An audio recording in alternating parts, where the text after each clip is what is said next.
नमस्कार, मी कुसुम पारटकर युवा राज्य न्यूज लाईव्हमध्ये आपल्या सर्वांचं मनपूर्वक स्वागत करते। आज आपण आलेलो आहोत अंबिका मंगल कार्यालय या ठिकाणी। त्या ठिकाणी एक दीपोत्सव 2025 साठी एक भव्य प्रदर्शन आयोजित केलेलं आहे। बघूयात त्या प्रदर्शनामध्ये आपण काय काय पाहतो।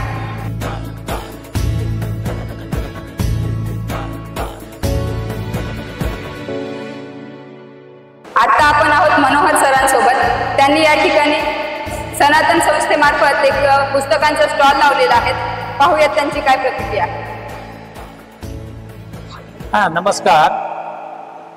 सनातन संस्था ही आपल्याला धर्म शिक्षण देण्यासाठी ते संस्कार रुजवण्यासाठी कार्य करणारी संस्था आहे। पूर्ण देशभरामध्ये पूर्ण जगभरामध्ये संस्था जी आहे संस्कारांचं बीजारोपण करण्यासाठी हा त्यांनी उपक्रम आपल्या अनेक वर्षापासून म्हणजे आज 25 वर्ष झाली ही संस्था कार्य करते। आज जगाच्या पाठीवर आज अशी परिस्थिती दिसते की आज संस्काराचं महत्त्व पूर्ण जगाला त्याची आवश्यकता निर्माण झालेली आहे। तर हे जाणून आपले जे सनातन संस्थेचे जे संस्थापक आहेत त्यांनी हे सगळं ज्ञान वाटण्यासाठी स्वतः ते वैज्ञानिक जागतिक लेवलचे वैज्ञानिक आणि डॉक्टर असून सुद्धा स्वतःचा पेशा सर्व बंद करून समाजामध्ये सात्विकता पसरवण्यासाठी ह्या सगळे ग्रंथ अनेक उपक्रम फक्त ग्रंथच नाही तर अनेक उपक्रम घेऊन समाजाला ज्ञान कसं द्यायचं ते सुद्धा मोफत मध्ये ज्ञान आधी समाजाला परवडेल असं छोटे छोटे ग्रंथ छापून यामध्ये सर्वजण जे आहे हे कुठल्याही विक्रीचा हे नाही आहे तर स्वतः सेवा म्हणून हे सगळे करत असतात। आता आम्ही सुद्धा इथे हा आमचा स्वतःचा स्टॉल नाही आहे, हा आम्ही फक्त सेवा म्हणून करत असतो। तर समाजामध्ये अशी त्यागाची भावना राष्ट्रपती प्रेम निर्माण झालं पाहिजे। राष्ट्रपती आपल्याला जे काही आपले राष्ट्राचे प्रॉब्लेम्स आहेत त्याच्यामध्ये आपण कसं उपयुक्त त्यांना ठरवू अशा दृष्टीने आपण मदत केली पाहिजे म्हणून समाजामध्ये जागृती करण्याचं कार्य ही संस्था करत आहे। आपला हिंदू धर्म जो आहे ईश्वर निर्मित आहे, हा कुठल्याही मानवाने निर्माण केलेला नाही। जगामध्ये फक्त एकमेव धर्म आहे तो हिंदू धर्म आहे, बाकीचे सगळे पंथ आहेत। तर हे समाजाला माहिती नसल्यामुळे समाजाला वाटते की प्रत्येक हा धर्मच आहे। तर या सगळ्या गोष्टी ज्या आहे ऋषी मुनींनी केलेलं ज्ञान आपण वाटण्याची हे आपण ही संधी साधून आणि आपण समाजामध्ये वेगवेगळ्या जागी खेड्यापाड्यांनी जाऊन आपण हे ज्ञान देत असतो। तर ही आम्हाला संधी दिल्याबद्दल आणि आपण आपली ही बाईट घेतल्याबद्दल आम्ही तुमचे सुद्धा कृतज्ञता व्यक्त करतो आणि आपल्या चॅनलचा आम्ही मनपूर्वक तुमचं आभार मानतो। धन्यवाद।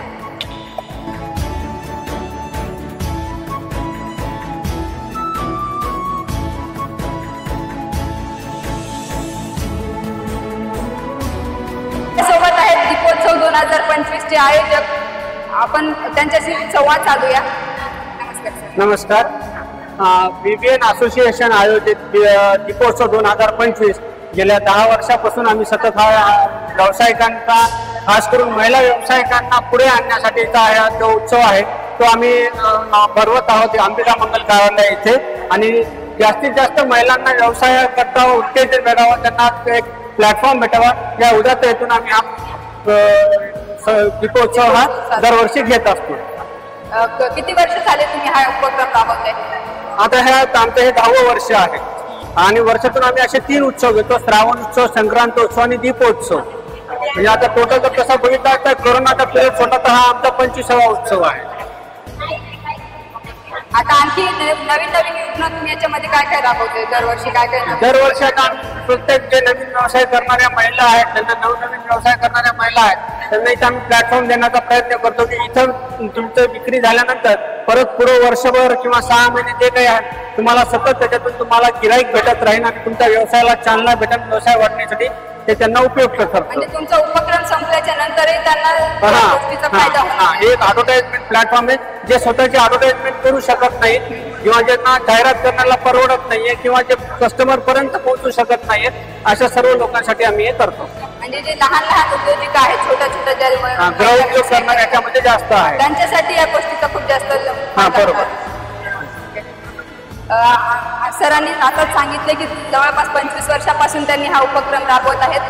खरं तर लहान भागामधल्या ज्या महिला आहेत, ज्या होतकरू महिला आहेत, ज्या की एक व्यवसाय निर्माण करून त्यांनी स्वतःचा उदरनिर्वाह करू पाहत आहे त्यांच्यासाठी अत्यंत मोलाची संधी आहे ही।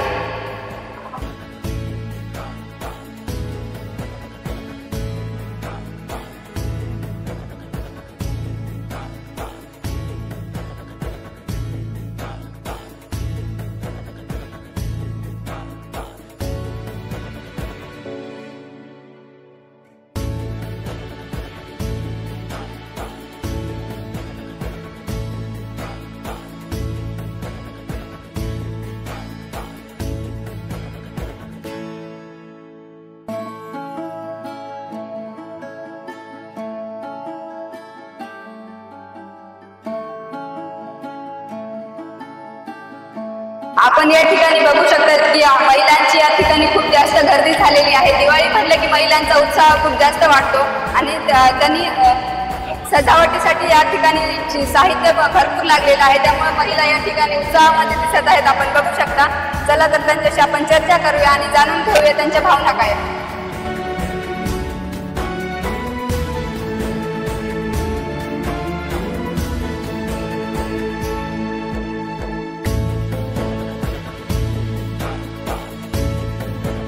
या ठिकाणी भरपूर विक्रेते आलेले आहेत आणि त्यांच्याशी आता आपण संवाद साधणार आहोत.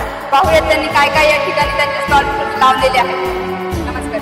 नमस्कार. प्रसाद लोंढे माझं नाव. माझ्याकडे जे भारतीय वंशाच्या गायी सांभाळल्या त्या गायीची उत्पादनं आहेत आपल्याला दररोज वापरण्यासाठी, जसं की उदाहरणार्थ दुधबत्ती, साबण, गोमूत्र वगैरे समजा असं हे सगळं ज्यांनी भारतीय गोवंश सांभाळून विविध प्रकारचे उत्पादनं काढलेत. लाखो रुपयाचं उत्पादन त्यांचं आहे. उद्देश आहे की दुधासाठी न सांभाळता शेण आणि गोमूत्रासाठी स्थानिक गोवंश सांभाळणे, या माध्यमातून शेतकऱ्यालाही प्रोत्साहन आहे. दूध हे बोनस आहे, शेण आणि गोमूत्र प्रॉफिट आहे. या उद्देशानं भारतीय स्थानिक गोवंश सांभाळणं हा उद्देश आहे. या माध्यमातून दीपोत्सव या नाट्याने प्रसार करण्याचा योग आणून दिला, त्यांचे धन्यवाद.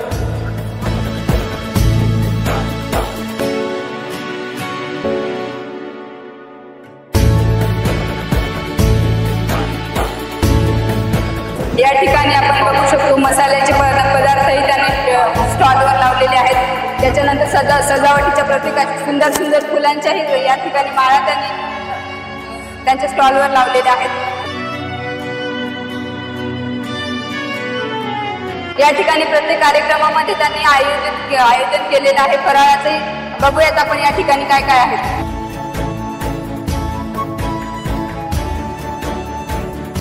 आपल्यासोबत आहेत भाग्यश्री मॅडम. त्यांनीही आताच प्रदर्शन पाहिलेलं आहे. बघूयात त्यांची काय प्रतिक्रिया आहे आणि त्यांनी काय काय अनुभव घेतला. नमस्कार. BBNचं हे जे एक्झिबिशन असतं हे दरच वर्षी असतं. खरं म्हणजे आजच्या ऑनलाईनच्या ग्लोबलायझेशनच्या पिरियडमध्ये आपल्या गावातील लोकांना, उद्योजकांना आपण ही संधी देतो आणि खरंच त्यांना एक प्रकारचं प्रोत्साहन आहे. आपल्या गावातल्या लोकांकडनं काही वस्तू ज्या आवश्यक आहेत त्या घेणं हा खरं म्हणजे आजच्या काळाचा खूप महत्वाचा भाग आहे.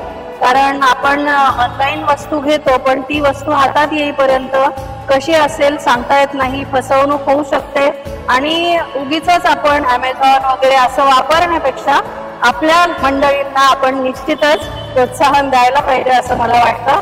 मेक इन इंडिया यापेक्षा अजून काय असणार आहे.